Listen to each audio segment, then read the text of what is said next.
સાવધાન સુરતવાસીઓ, શુદ્ધતાના નામે જે ખોરાક તમે ખાઈ રહ્યા છો, શું તે ખરેખર સુરક્ષિત છે?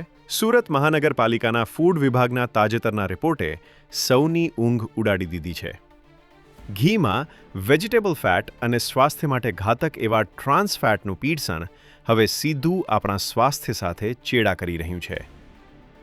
તપાસમાં જે ચોંકાવનારી વિગતો સામે આવી છે તેના પર નજર કરીએ તો વરાછાના ગોપાલ ટ્રેડર્સમાં પ્યોર ઘી કહીને વેચાતા ઘીમાં વેજીટેબલ ફેટની ભેળસેળ પકડાઈ છે.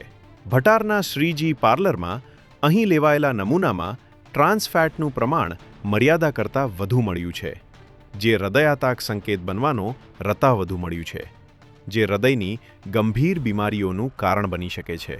સીમાડાની ગુરુકૃપા ડેરીમાં માવામાં જરૂરી ફેટનું પ્રમાણ ઓછું હોવાથી તેને સબસ્ટેન્ડર્ડ જાહેર કરાયો છે.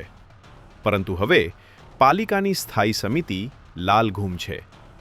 માત્ર દંડ નહીં, પણ હવે લેવાશે આકરા પગલાં. હવે તપાસ માત્ર તહેવારો પૂરતી જ નહીં, પણ આખું વર્ષ ફૂડ વિભાગ સતર્ક રહેશે. જે પેઢીના નમૂના ફેલ જશે તેમની દુકાન બહાર ભેળસેળિયા હોવાનું બોર્ડ મારવામાં આવશે, જેથી ગ્રાહકો જાગૃત થાય અને વેપારીઓમાં કાયદાનો ડર પેદા થાય. યાદ રાખો, જાગૃત ગ્રાહક જ સુરક્ષિત શહેરની ઓળખ છે.